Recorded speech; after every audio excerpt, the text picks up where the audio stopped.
Welcome to the Rusted Garden. We're on video 5 or 6 of seed starting and planting and tending your tomatoes and peppers. So this will be probably a 9-part series, but we're at the point, April 23rd, getting them into the ground. I'm going to have 50-degree nights for at least the next 10 days according to weather.com, so I'm not worried about frost. So I'm putting these in a little bit early. There's a little bit risk here in Maryland Zone 7 in that we could get a frost, but I'll worry about any fertilizer. You don't want to overfeed or fertilize your peppers, or you'll get a lot of leaves, a lot of leafy green growth, and fewer peppers. Just, give them a little bit less. That works best.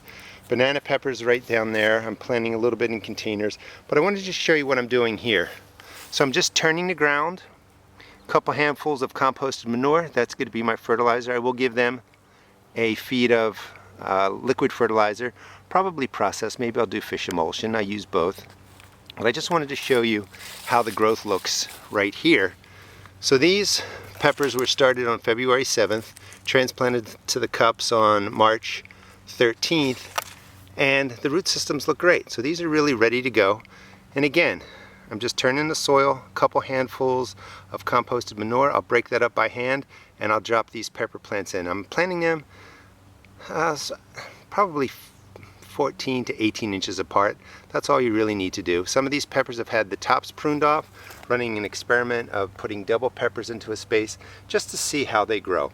So I'm going to show you how to get peppers into containers also, tomatoes into containers, some of them into the ground, and just really talk about planting today. Like I said, it's April 23rd, so it's close to the time in Maryland Zone 7 to get your peppers and tomatoes into the ground in containers. So I showed you a little bit about what I was doing with peppers on the other side.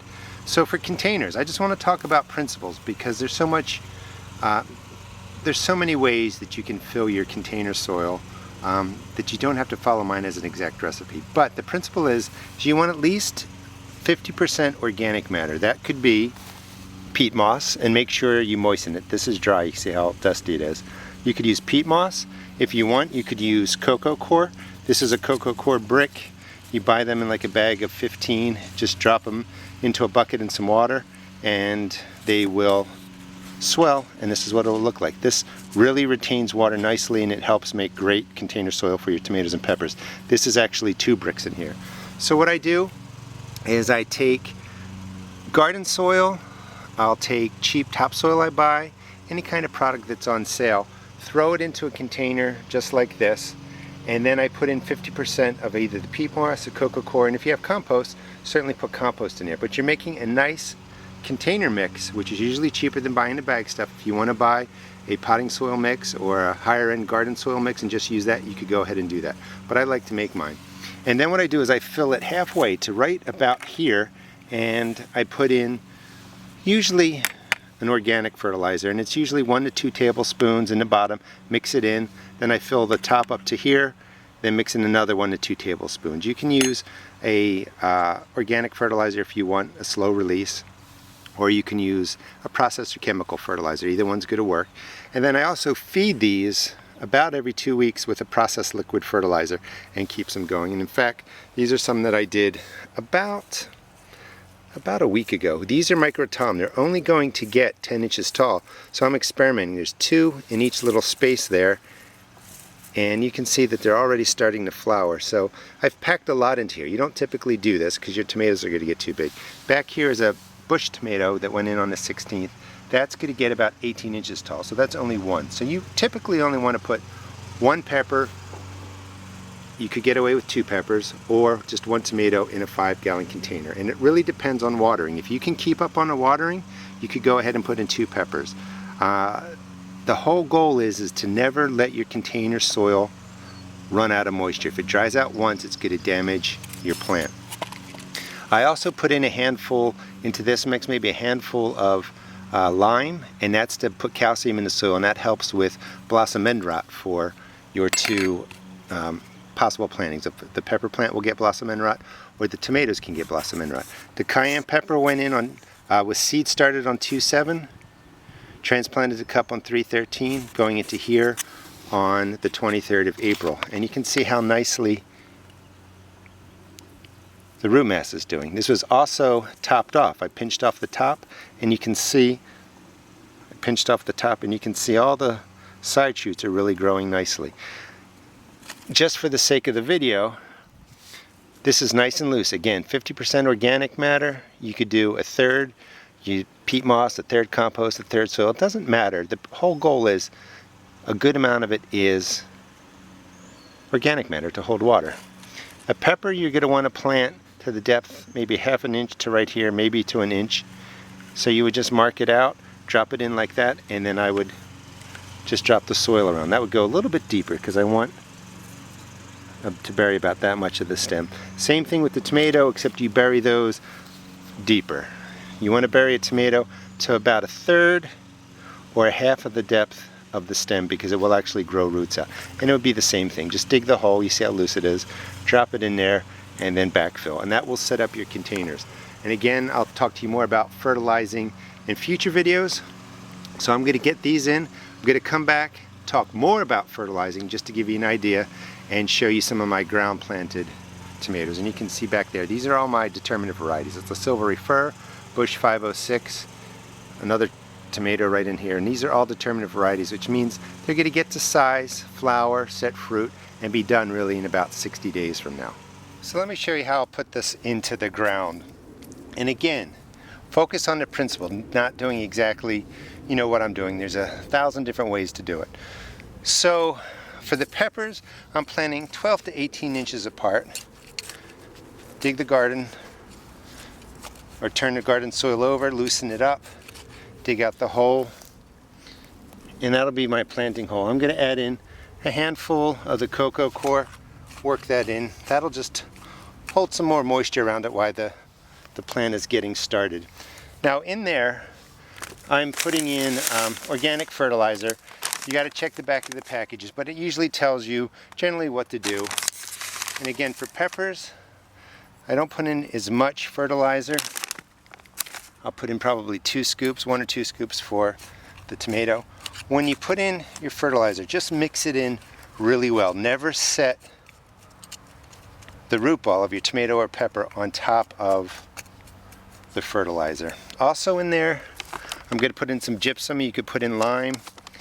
This has calcium in it. Let's see if I can get that open. There we go. And just a little bit. Sprinkle that in there. Also work that in nicely. That'll just provide lime, and it's a precaution against blossom end rot. So the pepper, this is a Tabasco. And again, a nice root system. These are the peppers I've been growing for a while. And I'm going to plant it to about this depth right here. So just set it up. You can break the bottom up a little bit.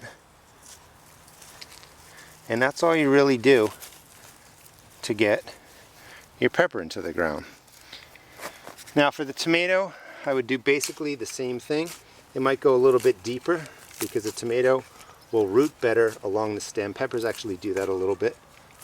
So dig the hole, throw in some coco coir, mix it in. You could put in compost, you could put in peat moss. If your soil's already in great shape, you don't need to do that. For tomatoes, I usually put in 2 tablespoons of the fertilizer, and most of them give you directions that are really close. This time, it's 2 tablespoons. You don't want to overdo it. Some lime, there's gypsum in there. You can buy garden lime, you can buy gypsum, whatever is available in your area, and mix it in. Always mix it in a good 4 to 6 inches. It's nice and loose, the root system will grow in there. And this is going to be the Siberian. This was started on February 29th, put to the cup 326, going into the ground today. And you can see the roots are through the whole root ball. I'm going to plant to about this depth. Actually, I'm going to take this off, plant to here.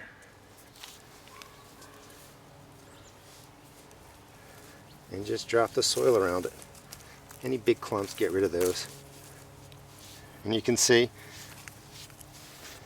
it's planted to a good depth. This is a determinate variety. It'll grow about 60 days and then die out. And then I'll put in probably a cucumber plant to grow back over there. One thing I wanted to show you is you're going to have some pepper plants that are flowering. Get rid of the flowers at this side. If winters didn't come and kill back peppers, peppers would actually grow like a bush, on and on and on. And they get woody, you prune them back, you shape them. So taking off the flowers isn't going to harm the plant. You don't, at this size, you don't want the plant concentrating energy into growing flowers and growing vegetables. You want them just to establish a root system, get some leaves going, and get growing in your garden. Let the flowers and fruit come later down the line. I hope this gives you the basic idea of how to put peppers and tomatoes into the ground, into containers. I don't want you to overly stress about how much fertilizer you need. In most cases, just use less, follow the instructions a little bit less. Garden lime, garden gypsum helps to prevent blossom end rot. And there's a lot of different ways you can do it. And when you're using the containers, make sure you got 50% organic matter that will really hold water, because it's really, really important. Hope you enjoyed the video. Hopefully your nights are warming up to 50s, your days are between 60 and 80, and you're going to soon be able to get your tomatoes and peppers into the ground. Please check out my blog at www.therustedgarden.blogspot.com, and also check out my YouTube videos. So I'm getting the peppers and tomatoes into the ground, and I just want to do a quick recap. This is my second wave of tomatoes over here that are going into cups. The peppers have been growing in here now for, I don't know, almost 10 weeks. They're doing really, really well. And I've shown you a bunch of videos on them, but the root systems are great. They're starting to coil, they still have time, but they're getting into the ground now. I'm also putting in my determinate variety tomatoes and my dwarf tomatoes. So very small tomatoes that only get, somewhere between 12 and 18 inches tall, and the determinate varieties that will die out in about 60 days and be done. These are my indeterminate varieties. Now I get a lot of questions, and first thing, if you're just going to grow maybe 12 tomatoes in your garden, just fill up a cup, make sure there's a hole poked in the bottom, label it, and put 2 seeds into each of these, and let your seeds germinate in here. Pick the strongest plant, remove the weakest one, and you have 12 plants that you can just grow in this. But I grow a lot of tomatoes, so I start them in these cells. There are about 12 tomatoes in here. So these can grow in here 6 or 8 weeks. It's nice compact space. They go right into the grow lights or into my greenhouse, and they don't take up a lot of space, unlike this. If I took all these and grew them this way, I'd have maybe 6 flats, and that's a lot of tomatoes, and that's too much to move around. So I always start with these smaller cells. Now once they get to about that size, I just take them, pop them out. I've shown you a lot of different ways to do this, but this is one way, is just gently break them down the middle. Now, because there's some root trauma here, you don't want to put these right into the cups and then into full sun. Take care of them. So for about 3 days, once they go into the cup like this, put them somewhere with a little bit of morning sun maybe, but mostly shade, and let them just recover from the trauma. And all I do is I use plain old garden soil. If you don't like Miracle-Gro, you can certainly get a different company. But you just need garden soil. You don't need anything fancier or more expensive. Don't get topsoil or anything like that. Get a garden soil, and it'll say on the package, it'll differentiate between topsoil, premium topsoil, garden soil, potting mix, and all that. So look for the garden soil. And why do I say that so many times? Because a lot of people have questions, and you don't have to go after the most expensive product. That was on sale, that's why I have it. So all I do is drop in enough soil to about here. Make sure you poke a hole in it, put your name on it. Put the tomato's name on it, drop it in. You want to bury some of the root, fill it up, water it in, and your transplanting is done. It's a few days after planting.